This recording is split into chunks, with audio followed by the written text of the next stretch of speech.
외신들이 지금 북괴 김정은이를 발칵 뒤집어 엎었습니다. 외신들은 이번에도 북괴 김정은이가 주장하는 전술핵 배치, 이는 명백한 사기극이다라고, 왜 김정은이가 이렇게 사기극을 벌이는지 소상하게 밝혔습니다. 또한 해군절, 해군사령부를 찾았던 북한 김정은이가 난리가 났다라는 현지인의 소식. 우리는 자나깨나 한미일 동맹으로 북괴 김정은을 강력하게 압박해야 합니다. 이번 한미연합훈련에 김정은이가 다급한 나머지 전술핵 운용에 대한 발표를 했는데 무엇이다? 다급한 김정은의 민낯이 드러났다라고 들으셔도 되겠습니다. 자, 데일리 NK가 김정은 방문 두고 해군 내부에서 반응 쏟아져. 김정은이 해군절을 맞아 2012년 집권 후 처음으로 해군 사령부 방문한 가운데 해군 내에서는 다양한 반응이 쏟아져 나오고 있는 것으로 전해지고 있습니다. 김정은이 지난 28일 해군절을 맞아 딸 김주애와 해군사령부를 방문해 축하 연설을 했다라고 보도했습니다. 보도에 따르면 김정은이는 당시 연설에서 현 정세는 해군이 전쟁 준비 완성에 총력을 다해 상시적으로 임전 태세를 유지할 것을 요구하고 있다라며, 우리 해군은 전략적 임무를 수행하는 국가 핵 억제력의 구성 부분으로 될 것이라고 강조했습니다. 해군력 증강을 강조하면서 해군의 전술핵을 실전 배치할 것임을 시사한 것입니다.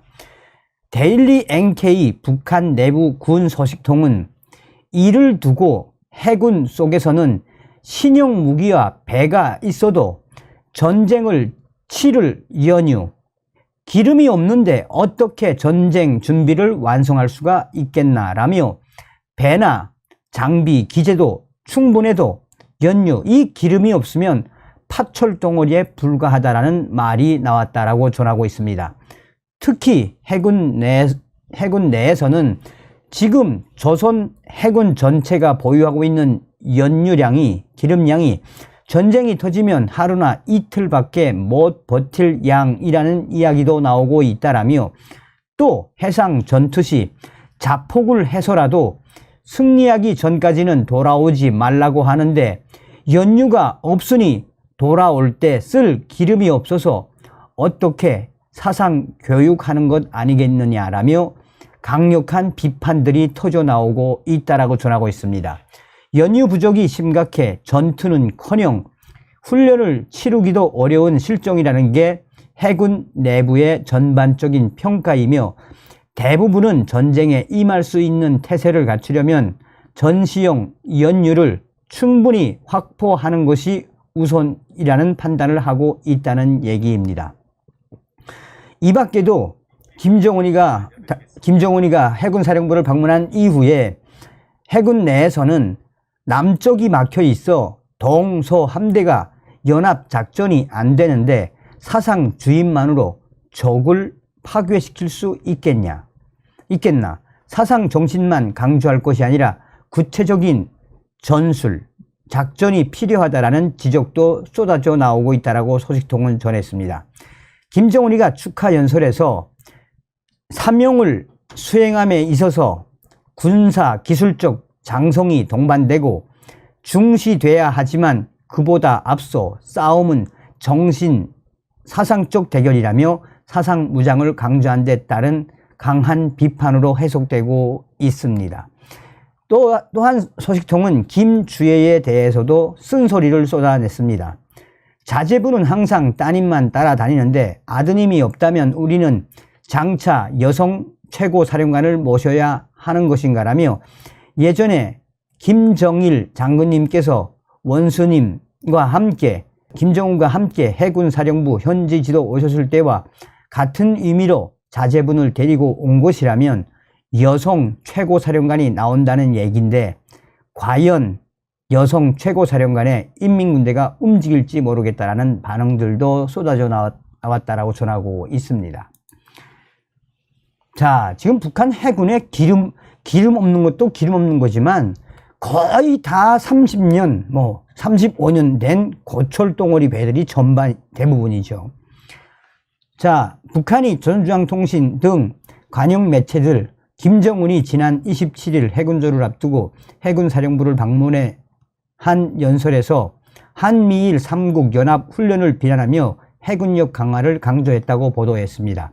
미국의 서리 방송은 특히 북한 김정은은 전술 핵 운영의 확장 정책에 따라 군정 부대들이 새로운 무장 수단을 인도받게 될 것이라며 해군은 전략적 임무를 수행하는 국가 억제력의 구성 부분이 될 것이라고 말해 전술 핵을 해군 자산에 배치할 것임을 시사한 것으로 풀이되고 있습니다. 이에 대해 미국의 전문가들은 북한의 핵과 해군 역량에 위문을 제기하며 회의적인 반응을 보이고 있습니다. 이 켄 고스 미 해군 분석센터 국장은 미국의 서리 방송과의 전화 통화에서 북한이 만일 잠수함 등 해군 자산에 핵무기를 도입하게 된다면 육상 기반 핵무기보다 한미일 3국의 감시와 추적을 따돌리고 대륙간弾道미사일 ICBM의 사거리를 늘릴 수 있는 이점을 얻을 것이라며, 그러나 먼저 북한의 해군 전함에 탑재할 전술 핵무기와 관련한 적절한 역량을 확보해야 이 같은 가정이 가능해진다며 북한은 아직까지 그런 역량을 보여주지 못했다라고 지적했습니다.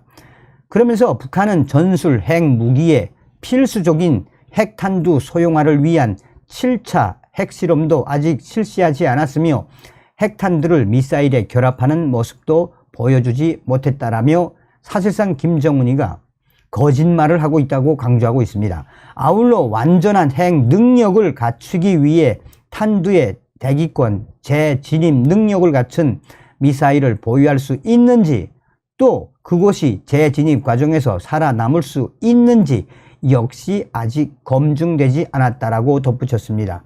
고수 국장은 그러면서 북한의 핵 역량과 별개로 해군 자산들 역시 핵무기를 배치해 운영하기에 역량이 충분치 않다, 매우 낙후되어 있다라고 전했습니다. 북한 해군은 신형이 아닌 낡고 오래된 함선을 다수 보유하고 있으며 잠재적으로 침몰할 수 있는 수준의 해군력이 바로 북한의 해군력이라고 강하게 이 김정은의 해군을 질타했습니다. 그러면서 그 같은 낡은 전함에 핵무기를 배치해 잠재적 피해를 떠안는 것은 북한도 원치 않을 것이다 라고 말했습니다. 미 해군 참모대학 미래전 연구소장인 샘 탕그레디 교수는 기술적 측면에서도 북한이 해군 자산에 핵무기를 배치해 실전에 적용하기는 현 단계에서 매우 어렵다라고 평가했습니다. 탕그레드 교수는 해상에서 함정이나 잠수함 등에 핵무기를 배치하는 것은 지상에서 핵무기를 발사하는 것보다 더 어렵고 힘들다라며, 특히 탄도미사일의 표적은 로켓 엔진의 연소 시간에 따라 달라진다면서 이를 계산하기 위해서는 발사기의 정확한 위치를 알아야 하는데 육상과 달리 발사 플랫폼이 계속 움직이는 해상에서는 정확한 위치를 고정시키기가 매우 어렵다라고 설명했습니다. 또한 계속 움직이는 해상에서 정확한 발사를 위해서는 미사일 발사대가 안정화돼야 한다면서 이를 위해서는 특수 센서와 위성 신호에 접근할 수 있는 능력이 필요하지만 북한은 그런 능력이 없다라고 진단했습니다. 그러면서 탕그레디 교수는 북한 해군이 현재 보유한 미사일로는 핵을 탑재할 수 없으며 장거리 타격 역량도 기대할 수 없다라고 김정은이를 발칵 뒤집어 엎었습니다. 현재 북한의 전함에는 러시아제 P-15 테르밋 또는 중국제 실쿠원과 같은 대함 미사일이 탑재되어 있는데 이는 사거리 50해리 약 100km 미만으로 역량이 매우 제한적이라고 강조했습니다. 그러면서 이 미사일에는 실질적인 핵탄두를 탑재할 수 없으며 탑재한다고 하더라도 지상 목표를 정확하게 조준하기는 어려워 전략 무기라고 부를 수 없는 수준이 될 것이며 왜 김정은이가 공개했는지 도대체 이해할 수가 없다라고 전하고 있습니다. 그러면서 탕그레디 교수는 현재 알려진 바로는 북한에는 핵탄두를 탑재할 수 있는 크기의 장거리 탄도 미사일 발사용 함정이나 잠수함 등 해군 플랫폼이 존재하지 않는다라며 전문가들은 실제 능력을 갖추지 못한 것으로 평가받는 북한이 이처럼 핵무기의 해군 배치를 시사한 것은 한국과 미국 등에 압력을 가할 수 있음을 보여주기 위한 일종의 김정은의 허세라고 전했습니다. 자, 여기에 프리덤 데일리 역시 북한의 김정은의 공개는 대사기국, 국제적 망신이라는 제목에서 김정은이가 노동신문을 발표한 전술 핵무기 해군의 배치 이 부분에 있어서 이 프리덤 데일리는 현재 전문가들의 이야기를 종합적으로 딱 정해놓고 설명을 하면서 김정은이가 이번에도 한마디로 쇼를 위한 쇼, 사기를 친 것이나 다름이 없으며 김정은이가 계속해서 무엇인가 발표할 때마다 국제 언론들, 외신들은 무엇이라고 이야기하고 있다? 깡통 무인 드론 공개, 깡통 이 정찰 위성 실체가 드러나 이번에도 김정은의 사기극이 드러났다라고 군사 전문가들의 워딩으로 김정은이를 발칵 뒤집어 엎었습니다. 다음 시간에 뵙겠습니다. 열공. 정성산TV 좋아요, 구독, 알림은 큰 힘이 됩니다. 후원해주시는 모든 분들께 가열차게 멸공.